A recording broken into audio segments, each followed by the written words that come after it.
नमस्ते। ज्योग्राफी के अंदर आज हम करेंगे chapter number 5, name is resources. चलो शुरू करते हैं। Mona and Raju were helping अम्मा टू क्लीन हाउस। जो मोना और राजू थे ना, वो अपनी मदर की हेल्प कर रहे थे अपने घर को साफ करने के लिए। Look at all this thing, इन सभी चीज़ों को देखो। Clothes, utensils, food grains, combs, जो कॉम्स थे, कंगे थे, कपड़े थे, उनको सभी को देखो। दिस बोतल ऑफ द हनी, इस शहद की बोतल को। बुक्स, किताबों को। Each of these has a use, यह हमारे क्या आती है, सभी चीज़ें प्रयोग में आती है। सेड मोना, मोना ने कहा। That is why are they are important, यह हमारे लिए इम्पोर्टेंट क्यों है। सेड अम्मा, अम्मा ने कहा कि हमारे लिए इम्पोर्टेंट क्यों है। दीज आर रिसोर्सेज, यह क्या है, रिसोर्सेज है।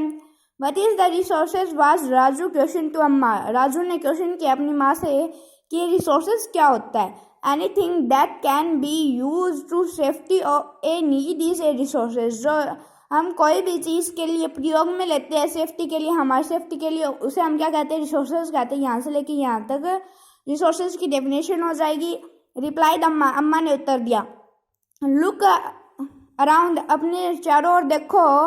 एंड ऑब्जर्व, कि तुम ऑब्जर्व करो। You will be able to indefinite many types of resources, तुम देखोगे कि तुम्हारी चारों ओर क्या है, काफ़ी प्रकार के रिसोर्सेज है।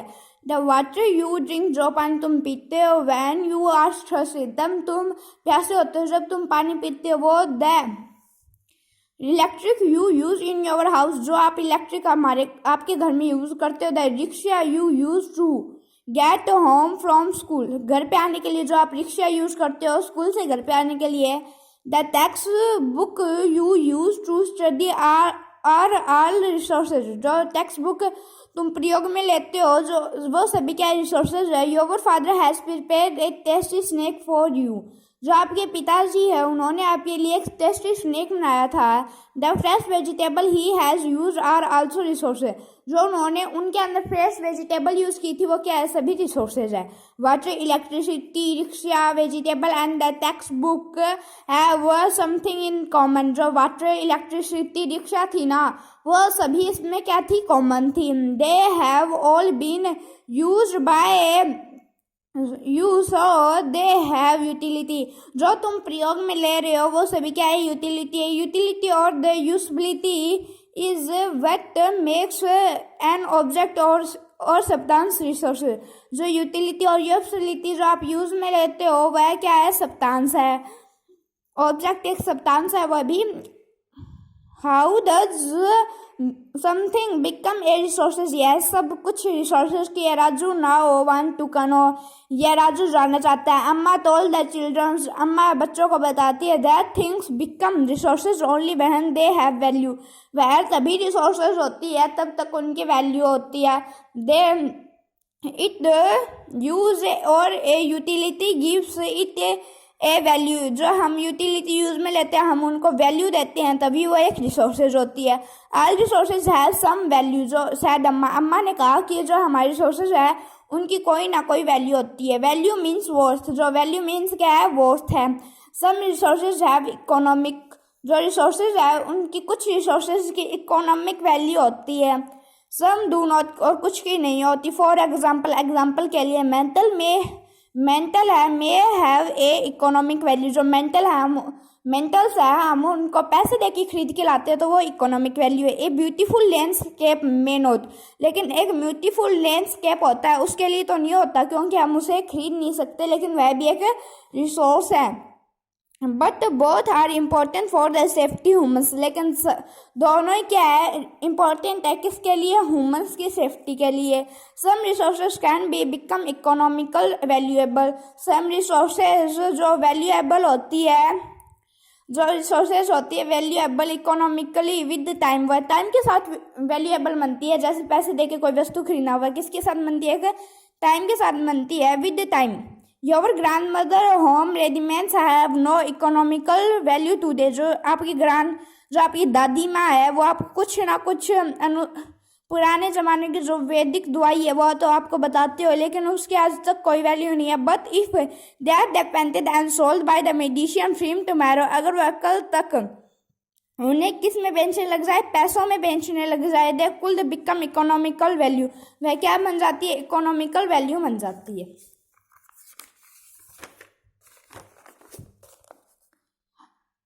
Time and technology are two important factors that can change the substance into the resources। जो टाइम और टेक्नोलॉजी है ना, ये दो फैक्टर्स है, इंपॉर्टेंट है। ये किसके लिए इंपॉर्टेंस है, रिसोर्स के लिए इंपॉर्टेंट है, क्योंकि यह उनमें परिवर्तन ला देती है टाइम के अनुसार। बट बोथ आर रिलेटेड, लेकिन दोनों ही क्या रिलेटेड है, to needs of people, people की आवश्यकता के अनुसार। People themselves are the most important resource, जो पीपुल है वह खुद से ही एक अच्छा रिसोर्सेज है। इट इज देयर आइडियाज, यह है उनके आइडियाज है। नॉलेज ज्ञान है। इन्वेंशन भी है, उन्होंने यह खोज किया। Discovery that lead to the creation of more resources, यह क्या करता है, ये और रिसोर्सेज को खोजता है। ईच डिस्कवरी और invention lead to many others, जो एक दूसरे में क्या होती है, काफ़ी होती है, अलग अलग प्रोसेस होती है, और ये दोनों एक दूसरे से क्या है, रिलेटेड है। द डिस्कवरी ऑफ फायर, जो डिस्कवरी है फायर की, जो हमने आग की खोज की है, lead to the practice of cooking, यह हम कोशिश करते थे कुछ पकाने के लिए, यह तबाही है।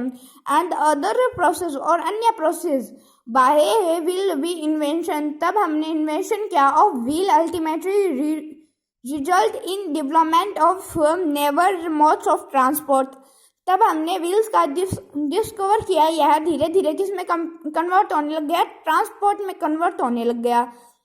लाइक बस को हम किस लिए यूज़ लेते हैं, कहीं सिटी से दूसरी सिटी में जाने के लिए, घर से स्कूल जाने के लिए, स्कूल से घर आने के लिए हम बसों को यूज़ में लेते हैं। उसी प्रकार that technology to create hydrogenic electricity has turned energy in the fast flowing water into a important resource, जो हाइड्रोजेनिक है ना, वो एक एनर्जी होती है, उसको फास्ट ट्रेवल कराता है, किसमें, वाटर में फास्ट वो बहता है। यह क्या हमारे लिए इंपॉर्टेंट रिसोर्स है। टाइप ऑफ द रिसोर्सेज के टाइप क्या होते हैं, resources are the generally classified into the natural human made and the human resources, जो रिसोर्सेज है ना, वो जनरली 3 भागों में बांटे गए हैं। कौन कौन से, प्राकृतिक, ह्यूमन से बनाया हुआ, और human. Natural resources that are drawn from nature and used without much modification are called natural resources। जो हम resources जो नेचर ने हमें दिया है वो क्या कहलाता है, हमारे लिए नेचुरल रिसोर्स कहलाता है, किसी भी मॉडिफिकेशन के बिना। यहाँ से लेके ये यहाँ तक क्या हो जाएगी, नेचुरल रिसोर्स की डेफिनेशन हो जाएगी। द एयर वी ब्रीथ, जो हम सांस लेते हैं किससे लेते हैं, एयर से लेते हैं। The water in your river and lakes, जो पानी है आपके रिवर और लेक्स में। The soil minerals are all natural resources, जो सॉइल और मिनरल्स है वो क्या है, सभी प्रकार के नेचुरल रिसोर्सेज है। मैनी ऑफ दीज, इनमें से काफ़ी resources are the free gifts of the nature, कुछ हमने जो नेचर ने हमें कुछ दिए हैं वह फ्री में ही दे दिए, गिफ्ट के तौर पर। And can be use directly, और हम उनको क्या यूज़ कर रहे हैं, सीधे से यूज़ कर रहे हैं। In some cases tool and technology, कुछ केसेस में टूल, औजार और technology may be need to use a natural resource in the best policy way, हम जो टेक्नोलॉजी और टूल्स होते हैं उन्हें हम बेस्ट पॉलिसी में क्या लेते हैं, यूज़ लेते हैं। Natural resource can be broadly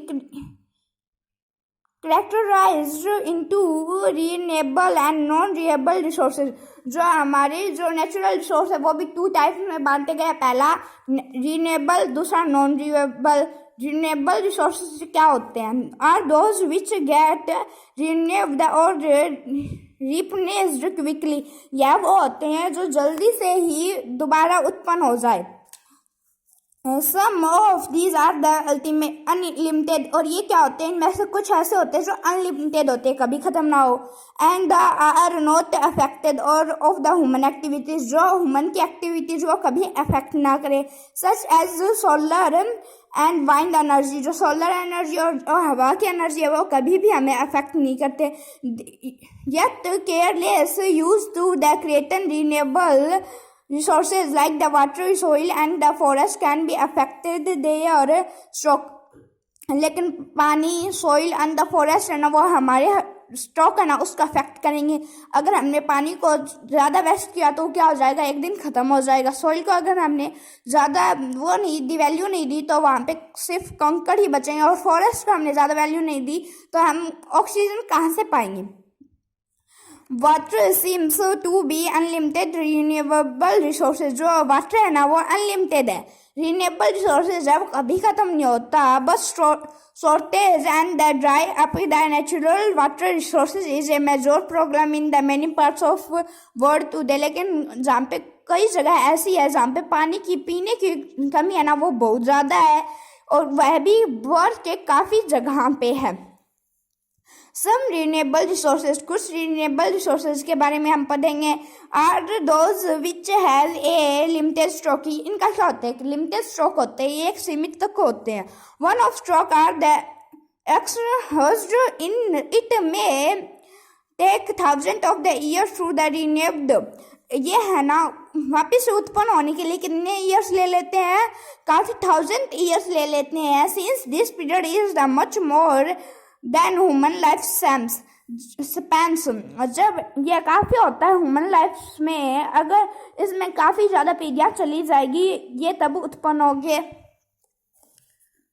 such resources are the accordingly non renewable resources. कुछ रिसोर्सेज ऐसे होते हैं जो नॉन रिन्यूएबल है, coal, petroleum and natural gas. Coal, petrol और नेचुरल गैस ये क्या है, कुछ एग्जाम्पल है।